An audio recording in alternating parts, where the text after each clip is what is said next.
नमस्कार दोस्तों, आपका मेरे चैनल में स्वागत है। नाग पंचमी की कथा से जुड़ी एक और भी महत्वपूर्ण कथा है मनसा देवी की कथा। मनसा देवी को नागों की देवी कहा जाता है और नाग पंचमी के दिन उनकी भी पूजा की जाती है। तो चलिए सुनते हैं इनके जन्म की कथा। सामान्य तौर पर हम लोग जानते हैं भगवान शिव के संतति के रूप में सिर्फ कार्तिकेय और गणेश को ही जानते हैं, लेकिन भगवान शिव और माता पार्वती की एक लाडली बेटी भी है।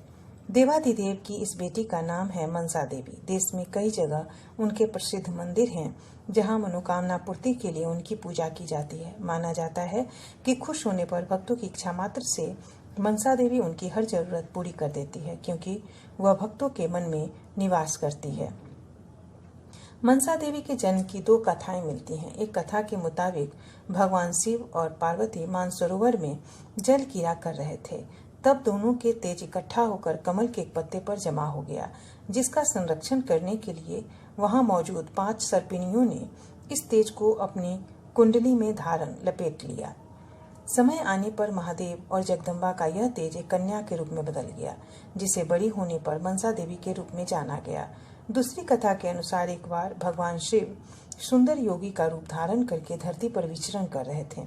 उनका सुंदर रूप देखकर कपड़े धो रही एक ग्रामीण स्त्री उन पर मोहित हो गई और उनके अपने वश में करने के लिए भगवान शिव के ही बनाए सावर वशीकरण मंत्र का ही प्रयोग कर दिया।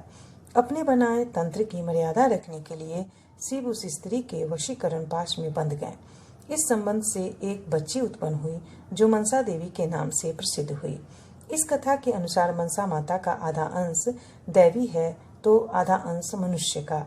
बाद में जब मनसा देवी भगवान शिव और माता पार्वती के पास कैलाश पहुंची तो महादेव में गले में लटके नागराज वासुकी ने भगवान शिव से प्रार्थना की कि मनसा देवी को नागलोक भेज दिया जाए, क्योंकि वे विश्व में प्रमुख अष्टनागों अनंत, वासुकी, पद, महापद, तक्षक, कुलीर, ककोटक और शंख की कोई बहन नहीं है। भगवान शिव ने वासुकी की बात मानते हुए उन्हें नागलोक का साम्राज्य प्रदान किया। इस प्रकार मनसा देवी संपूर्ण नाग जाति की बहन और पुत्री मानी गई और संपूर्ण नाग जाति को उनके अधिकार में माना जाता है। कोई भी सर्प उनके आदेश को टाल नहीं सकता।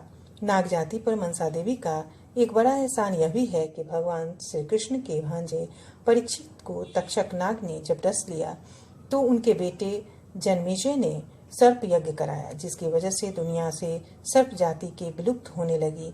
इस यज्ञ को मनसा देवी ने के बेटे आस्तिक ने बंद करा दिया, जिसकी वजह से धरती पर सर्प जाति का अस्तित्व बचा।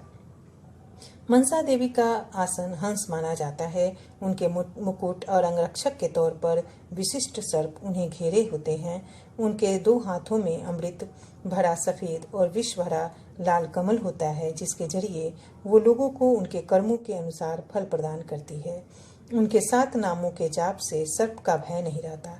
ये नाम इस प्रकार हैं: जगत कारू, जगत गौरी, मनसा, शियोगिनी, वैष्णवी, नाग भगिनी, सैवी, नागेश्वरी, जरत कारू प्रिया, आस्तिक माता और विषहरी।